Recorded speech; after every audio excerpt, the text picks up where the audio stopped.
Using our 3.5 and 3 millimeter petal puncher, we are going to roll our clay out to 1 millimeter or the 7 setting on our Atlas 150 to get started. Jumping right in, we're going to be using a medium ball tool. As you can see, I place the ball tool towards the left side of the petal and I apply more pressure as I push down to the right side, leaving the left side of the petal thicker and the right side of the petal thinner. I used 5 3.5 millimeter petals for the first layer of the flower. Attaching one petal to the plate as a base, I am putting all 5 3.5 millimeter petals down for the first layer of the flower, slightly overlapping each petal. Taking one more 3.5 millimeter petal, I'm widening the petal with the ball tool and pressing it down into the foam mat. Then I take the petal and I start from one end and curl it into each other to make the center of the flower. Next, I take 3 of the 3 millimeter petals that we rolled out and I place each one of them around the folded petal. This is going to be the center of the flower. After placing all 3 petals around the center of the flower,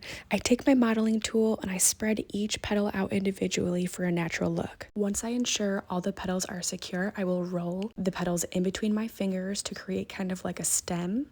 And then I'm going to place it on the foam mat and use my X-Acto knife to cut the excess clay. Now that we have the center of the flower created, we're going to take a little bit of Sculpey's Bacon Bond. We're going to dot it right in the middle of our very first layer. We are going to use our pointed tool to pick up gently the center of the flower that we just created and put it right into the middle of the flower. And look at just how beautiful these flowers turned out. So I did the same exact technique and made 8 flowers total, 4 for each earring piece. I'm using Bacon Bond and I'm tapping 4 different areas on the earring where I would like to place each flower. Bacon Bond is important to use because it helps ensure that the flower adheres properly to the earring piece while being baked. Using our pointed tool, I gently press the tool into the center of the flower to lift it, and then I gently place it on top of each Bacon Bond spot. If lifting your flowers off the floral plate is tricky, I just take an X-Acto knife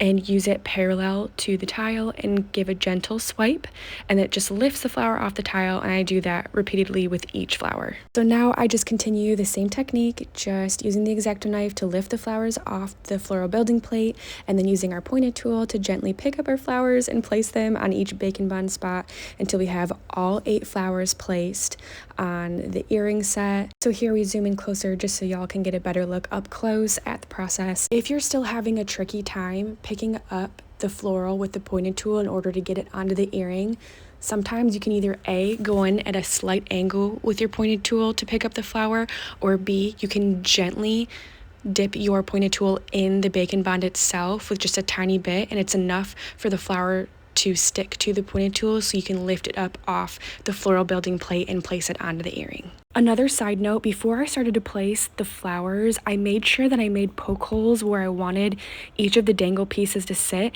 That way the flowers didn't cover the spots where I intended to drill holes to assemble the earring. That used to be one of the biggest problems I'd run into, is forgetting where I was going to drill the holes and covering it with flowers and being like, oh no. So hopefully that's a helpful tip. I am now using my modeling tool to just fluff some of the petals, and here's the final look. So like, subscribe, comment, let us know what you think. Let us know if these tips were helpful, and we will continue to make more of these floral tutorials.